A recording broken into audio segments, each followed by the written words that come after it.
And now taking a look at the top 12 for this 5-lap Group N Classic Touring Car event. John Mann in the Ford Mustang on pole. Peter O'Brien in the Falcon GT comes out of second spot.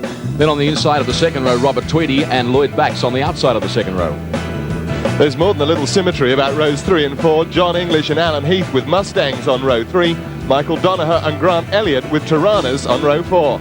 On row 5, Steve Mason in the Ford Mustang, Trevor Hutchins in the Holden EH, and then Rod State Falcon GT and Michael Dyer in the mighty Tirana XU1.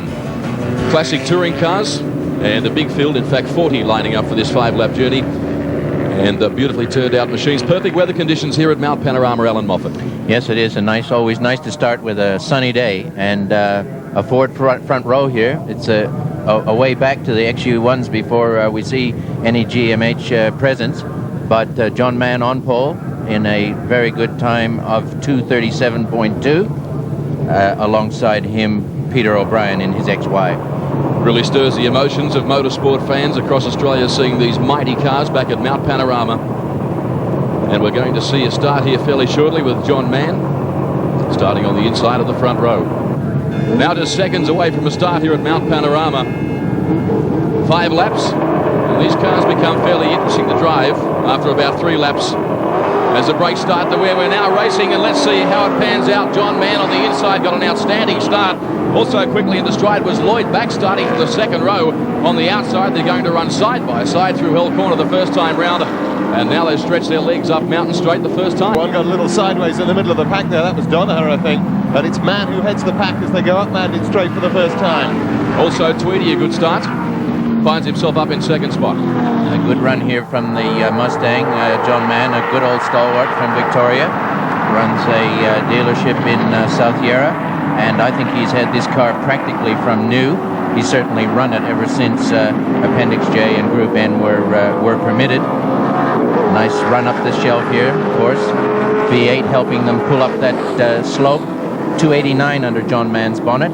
And a XY 351 following him in number 19. John Mann and Peter O'Brien, the first 2 qualifiers, have had a battle royal here at Mount Panorama this week. Both recording times in the 2:37 bracket across the top of the mountain for the first time in this one. And they've all managed to stay out of harm's way.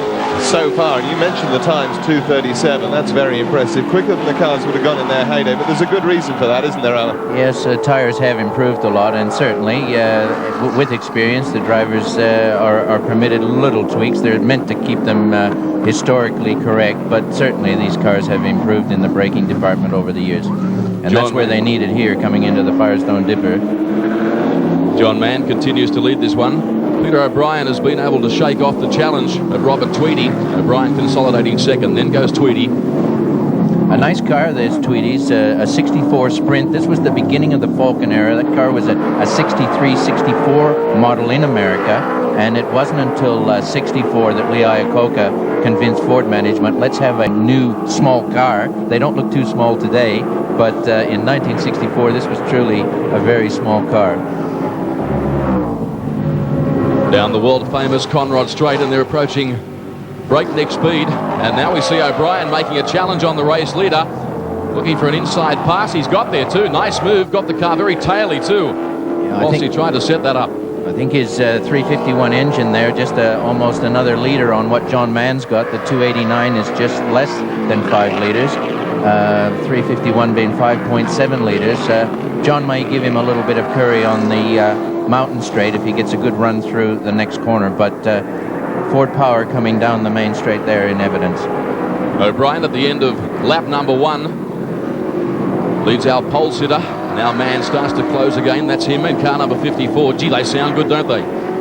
There's nothing like the roar of a V8, and when it's echoing around a wonderful environment like Mount Panorama, I sometimes think the sound bounces off the hill. So 71 Falcon. It's a 65 Mustang. Up the mountain once again. 3rd place in the hands of Robert Tweedy, and then English in 4th. In another Mustang, yeah, but I have to say Peter O'Brien is handling his XY very nicely. He's not giving John Mann any opening here. Back to third on the circuit now. Tweedy, who's been one of the top competitors in Group N, or Appendix J as they were commonly known as, for some time, who got it very sideways there on the exit to BP. And that's one of the things that makes these cars so exciting, the handling characteristics. One of the regulations, David, was they weren't allowed to flare the mudguards to put bigger tires on. They must run them historically correct. And you can see not too much rubber there on that 64 Falcon Sprint, but handling it nicely here as he comes across through McPhillamy, placing it nicely. Back up front, and the race is on in earnest. O'Brien looking fairly comfortable out in front, but Mann will have plenty to say about it. They're on the second lap. Still a fair way to go in this 5-lap journey. Anything can happen, but you'd really expect these two to fight it out right down to the checkered flag. They've been the dominant combination in qualifying. Yes, there was only 0.5 of a second between them in qualifying, so certainly this is showing on camera. See John Mann with a 302 sign on his front number plate. If that's any indication that he's bumped his engine size up from the original 289, I'm not too quite sure about the regulations in that respect, but that could be what he's done. The XY, Falcon XY of our race leader, only a straight line speed as that shot down Conrod straight illustrated. Now Mann closes up against slightly under brakes, lapping one of the slower cars who managed to stay out of harm's way. One of the slower cars, David, that won the Bathurst race many years ago, a little Mini. 1966. So here we have him again, the XY coming into pit straight, still holding John Mann off. Heavier car, the Falcon. John Mann, over 5 laps, may be able to nudge that gap down a bit and just wear the XY into the ground a little bit, but certainly when it comes to power in a straight line, I'm sure Peter O'Brien is feeling a little bit more comfortable at the moment than Johnny Mann. Yeah, it's very evident that O'Brien, down Conrod Straight, coming here up Mountain Straight, is able to put a little distance on Mann in second place, but once they get onto the mountain and start to go across the top there, that's where Mann's advantage really lies. Car 95 in the pits. We saw a shot of that car really ambling around the circuit as the leaders went by.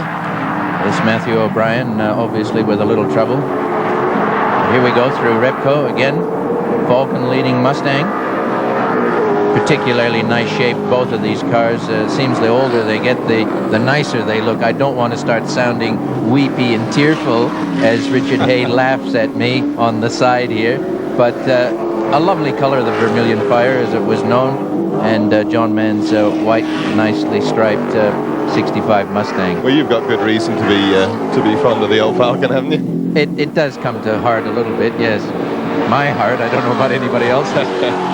First two setting a cracking pace. In fact, on the previous lap, Mann, who currently runs second, recorded a slightly faster lap time. Now, our race leader getting very sideways.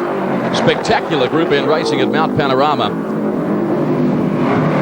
with O'Brien continuing to lead Mann.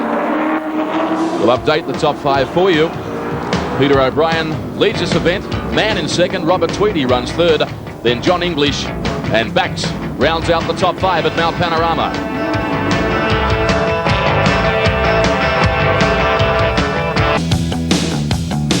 He wants to get a better view of real trouble. Watch the Viva 58.